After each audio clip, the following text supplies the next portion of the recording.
Saatnya Anda menyaksikan Kompas Bisnis, Saudara. Ada kado di hari lahir Pancasila kali ini bagi Anda dan juga saya warga negara Indonesia nih. Namun bukan kado yang kita harapkan, yakni dolar saat ini sudah nyaris menyentuh Rp18.000.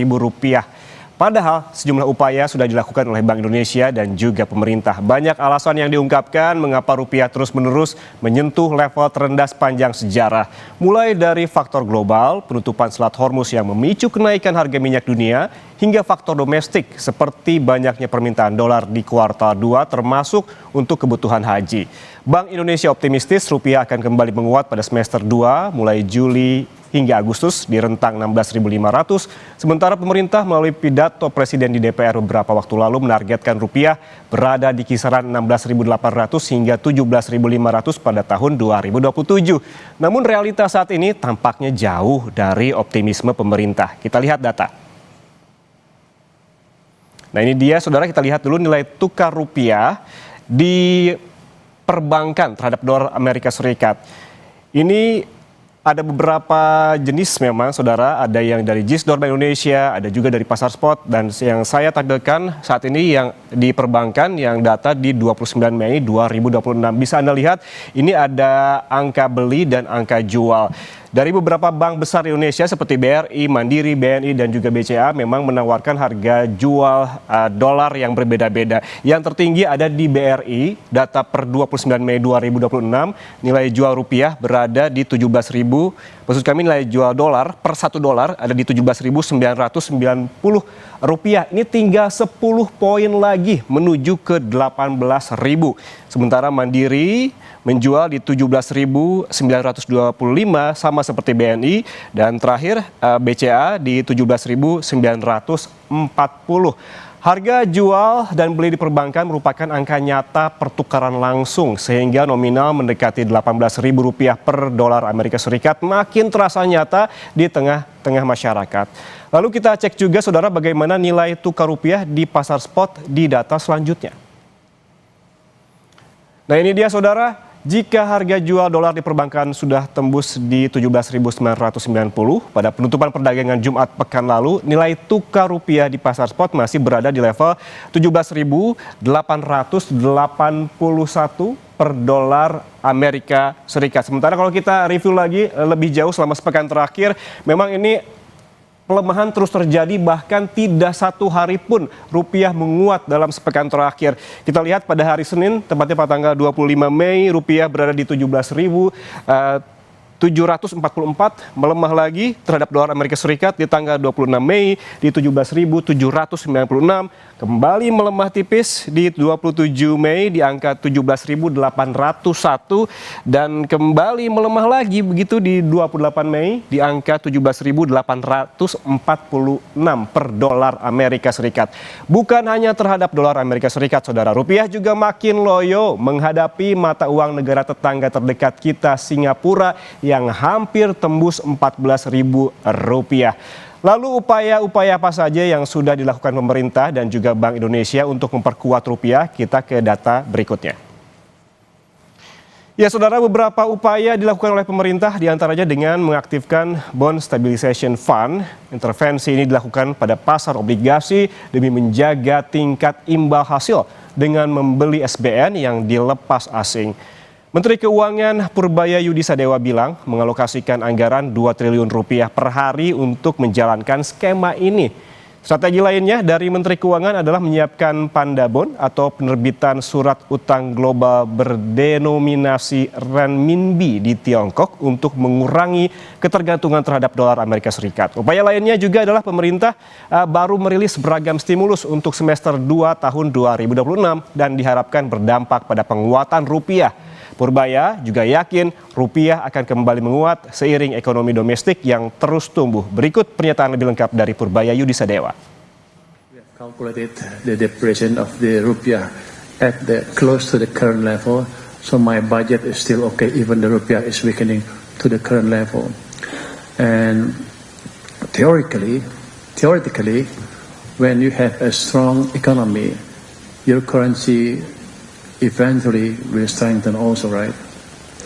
Now, I'm now focusing on making sure that domestic economy will continue to grow strong in the midterm, in the near term, and in the longer term, that will eventually strengthen the currency almost automatically, because I believe investor, especially FDI and foreign investor, will like to invest in a country where the country offers the most promising growth. In the region, we are growing much faster than many countries. Even in G20, we are number 2 after India. So our economic prospect is strong, and the weakening rupiah has not created a dampening effect on our economic activities.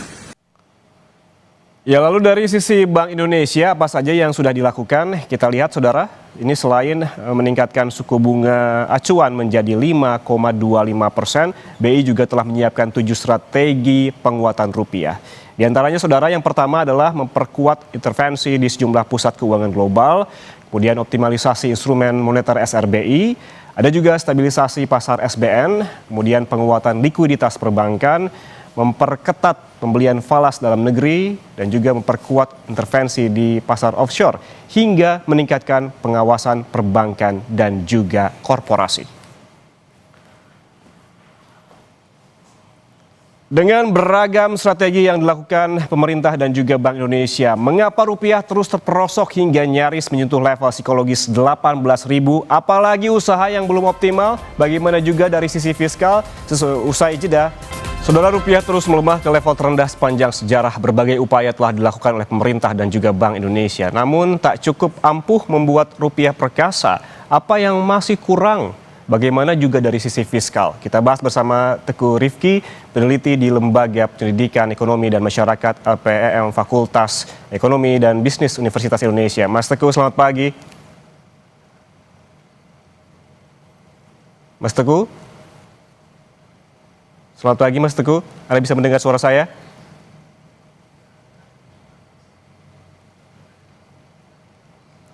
Mas Teguh?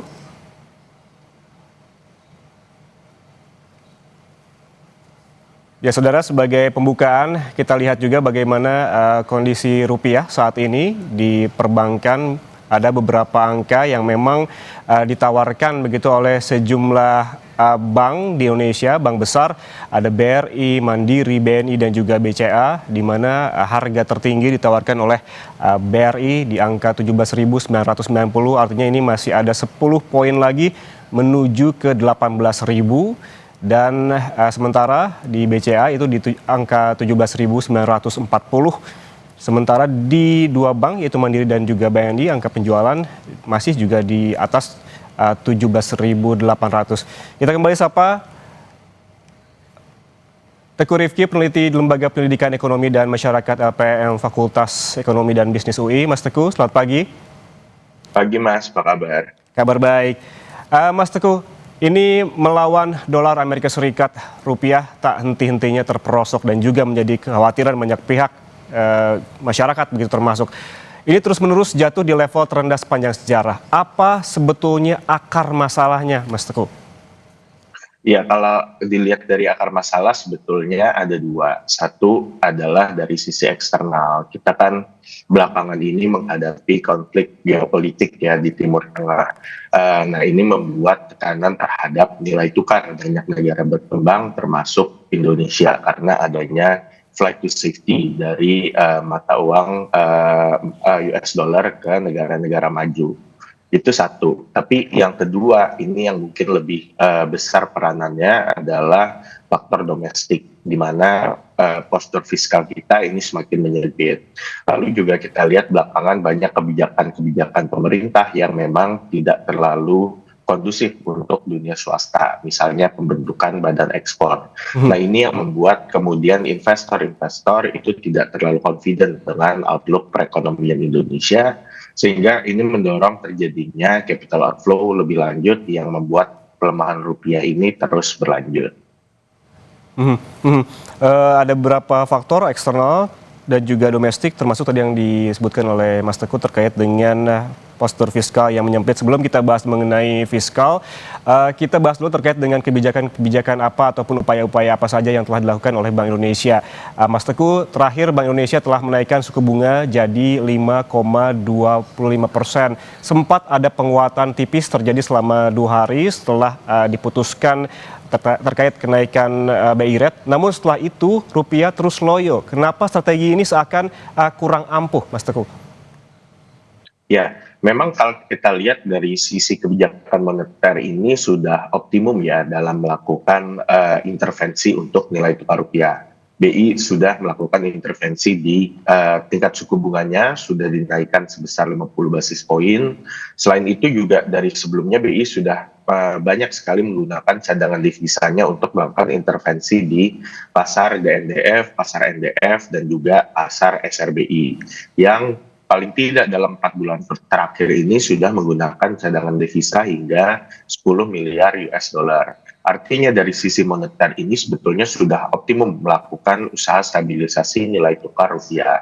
Tapi memang isu utamanya ini adalah di sisi fiskalnya, di mana fiskal kita ini terus menyempit. Jadi memang kebijakan moneter ini ada limitasinya dalam menjaga stabilitas nilai tukar rupiah hingga problem utamanya diselesaikan, yaitu dari sisi fiskal. Berarti dari sisi moneter sudah optimum, namun kita belum bahas begitu ya terkait dengan sisi fiskalnya. Sebelumnya, Mas Teguh, ini ada optimisme dari Bank Indonesia yang bilang rupiah akan menguat pada kuartal 3, artinya tinggal 1 bulan lagi. Apakah menurut Anda masuk akal dengan kondisi saat ini, termasuk juga ada pengaruh eksternal tadi yang disebutkan oleh Mas Teguh? Ya, memang kalau kita lihat di kuartal 3 mungkin ada beberapa faktor yang menyebabkan tekanan terhadap rupiah ini bisa berkurang ya. Salah satunya adalah ada potensi tensi geopolitik di Timur Tengah ini bisa mereda di kuartal 3. Tapi memang ketidakpastiannya itu masih sangat tinggi. Kedua, ini memang juga ada faktor dari lewatnya musim haji gitu. Karena saat musim haji ini kan demand terhadap foreign currency itu meningkat. Jadi memang ada tekanan dari situ juga di triwulan 2 saat ini. Dan terakhir ini mungkin juga melewati fase pembagian dividen. Biasanya itu tekanan terhadap rupiah cenderung melemah. Tapi kita perlu lihat lagi nanti kalau memang tekanan utamanya berasal dari sisi fiskal dan ini masih belum tersolve juga di kuartal 3, nampaknya masih akan berlanjut pelemahan rupiah. Tapi memang ada beberapa faktor yang sudah tapering off di kuartal 3 nanti. Oke, bicara soal intervensi, tadi juga Anda sempat menyinggung soal intervensi yang sudah dilakukan secara maksimal oleh Bank Indonesia, begitu kan sebelumnya juga BI menyiapkan ataupun merilis begitu 7 strategi penguatan rupiah, utamanya soal intervensi. Bagaimana mengaitkan hal ini dengan rasio kecukupan cadangan devisa yang turun cukup signifikan, Mas Teguh? Ya, kalau kita lihat cadangan devisa sebetulnya masih cukup banyak ya. Kita kan punya cadangan devisa terakhir sekitar 146 miliar US dollar. Ini mungkin setara dengan 6 bulan atau 5,8 bulan impor Indonesia. Tapi memang ini terus menyusut gitu. Jadi kalau dibilang cukup, memang saat ini masih cukup ample. Tapi ke depannya kalau memang tekanan ini masih berlanjut, tidak bukan tidak mungkin bahwa nanti cadangan devisa kita terus menipis secara drastis. Nah, ini yang perlu diantisipasi oleh Bank Indonesia dan juga pemerintah, karena bisa jadi ini bukan instrumen yang paling efektif dalam meredam pelemahan nilai tukar rupiah, tapi memang dari sisi fiscal space yang perlu diperlebar untuk mengconvince investor. Kondisinya saat ini adalah BI masih bisa untuk terus melakukan intervensi, tapi juga ini akan ada limitasinya dan bisa jadi ini tidak akan terlalu efektif apabila terus dilanjutkan. Oke, ada limitasinya begitu ya. Dari tadi Anda juga sempat berkali menyinggung terkait dengan fiskal begitu. Terkait dengan koordinasi fiskal dan juga moneter, dari sisi fiskal, apa yang perlu dilakukan sebetulnya? Bisa dijelaskan lebih detail lagi, Mas Teguh, karena kerap ada kontradiksi dari klaim pemerintah soal ekonomi yang tumbuh dengan kekhawatiran global soal kerentanan fiskal kita. Ya, Pertama yang pemerintah perlu pikirkan itu adalah untuk memperluas ruang fiskal kita. Kenapa ini penting? Karena ini akan dilihat sebagai investor sebagai kemampuan pemerintah membayar utang yang diterbitkan. Jadi dengan penerbitan SBN, SUN segala macam, kemampuan pemerintah untuk mengkonvinsi investor terkait kemampuan bayarnya adalah dengan memiliki ruang fiskal yang cukup ample. Nah, di sini kita melihat bahwa belakangan ini ruang fiskal pemerintah itu terus menyempit. Satu, dari faktor eksternal. Dengan adanya konflik geopolitik Timur Tengah, ini kan harga minyak terus meningkat. Dengan harga minyak yang terus meningkat, ini tentu beban subsidi dan kompensasi di ruang fiskal kita juga terus meningkat. Selain dari faktor eksternal ini, kita tahu juga banyak program flagship pemerintah yang memang secara fiskal ini cukup mahal. Ada makan bergizi gratis, koperasi desa merah putih, lalu juga berbagai macam program-program populis lainnya. Nah ini makan ruang fiskal kita cukup signifikan. Artinya yang pemerintah perlu lakukan adalah untuk melakukan realokasi anggaran secara meaningful atau secara signifikan agar kemudian fiscal space kita bisa dijaga untuk mengconvince investor bahwa kemampuan membayar utang pemerintah ini masih cukup besar. Oke, Mas Teguh, kita ketahui juga ada informasi dari pemerintah beberapa waktu lalu terkait dengan program-program strategis dari Presiden Prabowo, termasuk terkait dengan pemotongan anggaran MBG sebesar kurang lebih, kalau tidak salah, 67 triliun. Menurut Anda, apakah penghematan ini efektif atau sebetulnya ada angka-angka yang sebetulnya dihitung lebih dari angka tersebut? Ya, saya rasa sebetulnya secara bentuk kebijakan ini sudah mengarah ke arah yang tepat ya. Artinya memotong kebijakan-kebijakan yang memang kurang produktif di saat ini. Tapi dalam skalanya atau dalam size dari pemotongan ini memang masih terlalu kecil. 67 triliun atau 60 sekian triliun rupiah ini memang masih belum mampu menutup kekurangan tambahan fiskal kita yang muncul akibat kenaikan harga minyak. Jadi memang ini perlu lebih besar lagi skalanya. Dan juga ini kalau kita lihat memang sejauh ini penerimaan pajak kita relatif masih belum menunjukkan performa yang cukup baik. Jadi artinya dari sisi realokasinya ini sudah tepat gitu secara konsep, tapi memang size-nya ini masih terlalu kecil. Jadi memang pemerintah perlu memperbesar size tersebut untuk mendapatkan confidence dari investor. Oke, Mas Teguh, target dari Presiden Prabowo rupiah di tahun 2027 adalah di kisaran 16.800 hingga 17.500 begitu. Belajar dari apa yang terjadi di 2026, apa yang patut diperhatikan oleh pemerintah nanti di tahun 2027 agar target rupiah di angka tersebut bisa tetap terjaga? Saya rasa yang paling penting adalah kredibilitas dari postur fiskal kita saat ini. Sejauh ini memang banyak investor dan analis yang meragukan kemampuan kita untuk bisa mencapai defisit di bawah 3%. Nah ini yang menjadi PR utama dari pemerintah dalam menyusun APBN yang kemudian nanti akan dibawa ke DPR di Agustus. Ini postur fiskalnya perlu betul-betul meyakinkan investor bahwa postur fiskal kita itu kredibel, prudent, dan memang bisa dijaga untuk kebutuhan-kebutuhan pembangunan yang produktif. Kalau ini tidak bisa dilakukan atau misalnya investor tidak convince dengan postur fiskal kita di tahun 2027, saya rasa arus modal keluar ini akan terus berlanjut. Dan ini akan membuat semakin sulit mencapai target nilai tukar di APBN 2027 nantinya. Berarti yang perlu diperhatikan adalah dan perlu dipelajari begitu yang terjadi di tahun 2026 adalah soal kredibilitas postur APBN. Kemudian kalau kita tarik lagi ke upaya-upaya pemerintah lainnya, Mas Teguh, ada juga seperti mengaktifkan Bond Stabilization Fund atau BSF dan juga ada soal Panda Bond. Apakah menurut Anda seberapa besar ini pengaruhnya terhadap penguatan atau paling tidak menstabilkan rupiah? Saya rasa to some extent akan ada pengaruh ya, terutama di instrumen surat utang kita gitu. Tapi stabilisasi bonds ini memang hanya akan memperlambat arus modal keluar, tidak akan secara signifikan menahan atau bahkan menarik kembali modal masuk. Jadi memang ini tidak terlalu efektif dalam framework mendorong penguatan nilai tukar rupiah. Paling jauh ini hanya akan bisa menjaga imbal hasil surat utang kita itu relatif stabil. Tapi dalam mengattract investor, saya rasa ini bukan instrumen utama yang dibutuhkan selain dari realokasi postur fiskal secara signifikan. Jadi issuance ini sih sebetulnya fine-fine aja gitu dan akan ada dampaknya. Tapi memang bukan menjadi stimulus utama dalam mendorong penguatan rupiah nantinya. Oke, bukan stimulus utama dan juga tidak bisa secara signifikan gitu memperkuat rupiah. Ada juga kebijakan yang jadi perhatian begitu dari Bank Indonesia ini terkait soal percepatan transaksi mata uang lokal khususnya dengan Tiongkok. Transaksi langsung rupiah yuan ini seberapa besar juga akan mengurangi ketergantungan terhadap dolar Amerika Serikat? Saya rasa memang penggunaan dolar US ini masih belum tergantikan ya, karena kan ini masih menjadi main currency secara global.